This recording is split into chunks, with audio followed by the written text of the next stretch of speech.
Hello, I'm the Masked AMP.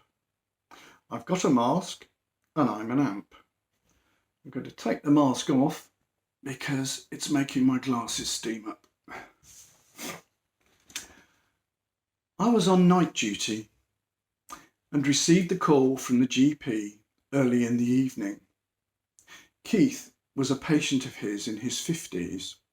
He was a divorced man who lived alone in his own bungalow. He worked as an engineer.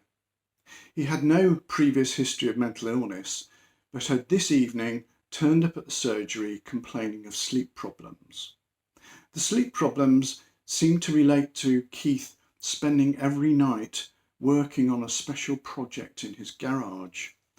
He was adapting a Reliant Robin. For the benefit of those who have never encountered this form of vehicle, the Reliant Robin was a rather flimsy and unstable three-wheeled car made of fiberglass, which is now thankfully no longer in production. Their cornering ability was notoriously bad. I once witnessed a Reliant Robin attempting to turn rather faster than it should. The car rolled over onto its side. The driver climbed out, shook his head, pushed it back onto its three wheels and drove on. Anyway, to get back to Keith. After a few minutes, Keith confided to the GP that the special adaptation he was fitting to this Reliant Robin was an anti-gravity drive. At this point, the doctor gently suggested that it might be a good idea if he were to see a psychiatrist.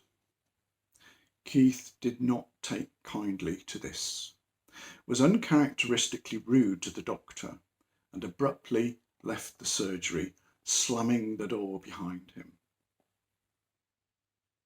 The doctor thought that Keith might be showing symptoms of bipolar affective disorder, in particular grandiose delusions, as well as boundless energy, poor sleep, irritability and pressure of speech. I arranged to meet him with a psychiatrist at Keith's house. It was mid-evening by the time we got there and dark. Keith answered the door. I explained who we were and he rather reluctantly let us in. When we were in his living room, I asked him, "Tell me more about your project."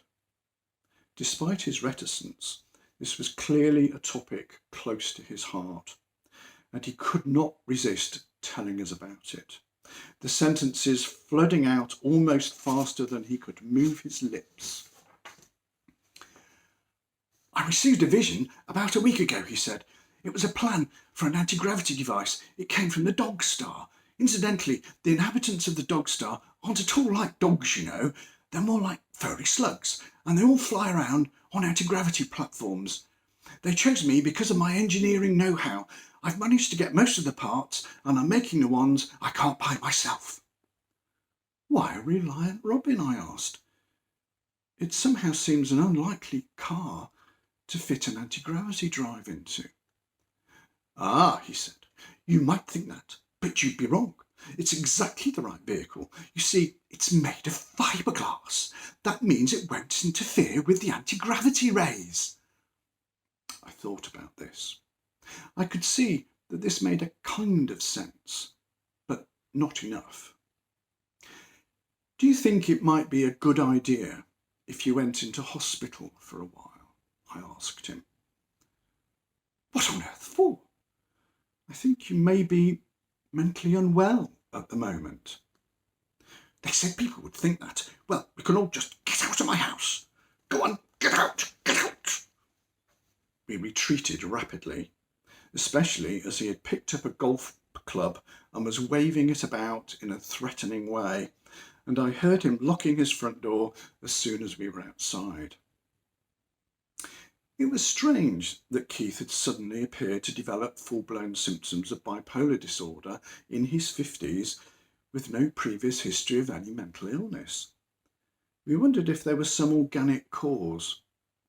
Whatever the reason, in view of his unpredictability and irritability, we decided that he needed to be in hospital and was clearly not going to agree to this. We sat in my car and completed an application under Section 2 of the Mental Health Act for assessment. Then I called the police. I explained the situation, mentioning the golf club and the fact that an application under the Mental Health Act had been made. Perhaps surprisingly, 4 police officers in 2 police cars turned up a few minutes later.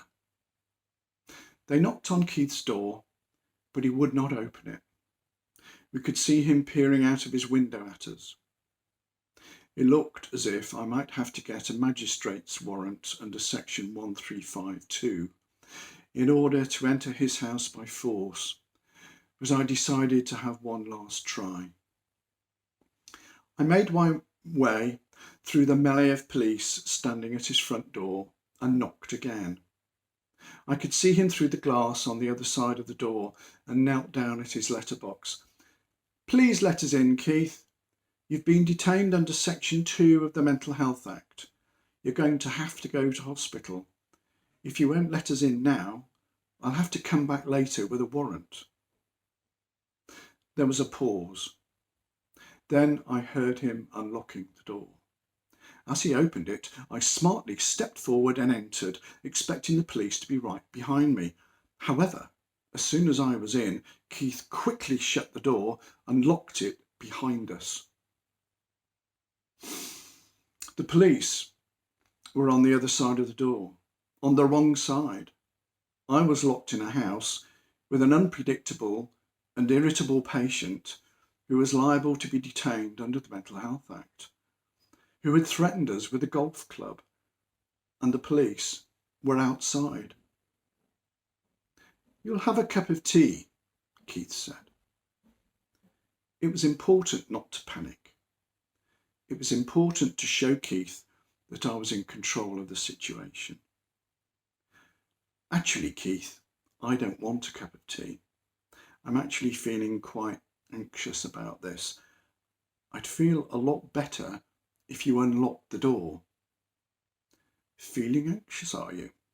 Well, you'll have a cup of tea then." He went into the kitchen and put the kettle on. While he was occupied, I tried to find another way out of the house. I went through room after room, but all the windows and all the external doors were sealed unit, double glazed units, all fitted with locks that could only be opened with a key, and Keith had the key. "What are you doing?" he asked me ingenuously as he caught up with me. "I'm trying to get out. I don't like the fact that you've locked me in." I could see the police milling about outside, trying windows and doors, but basically looking powerless and ineffectual. "You'll have a cup of tea," he repeated. "I really don't want a cup of tea right now, Keith. We need to take you to hospital." "You'll have a cup of tea," he said again, very firmly, putting some tea bags into a pot and pouring in the boiling water. "You'll have a cup of tea, then we'll go to the hospital." He got out 2 cups. I began to see what was happening. He too was attempting to retain a measure of control over the situation. It was a stalemate. "All right," I said eventually. "We'll have a cup of tea, then we'll go to the hospital." "Milk?" he said, smiling. "Sugar?" So, we had a cup of tea. He chatted about this and that, while I drank the tea and tried to hide my panic. And when we had finished, he unlocked the door, stepped out into the night, and calmly got into one of the police cars. Well, thank you for listening.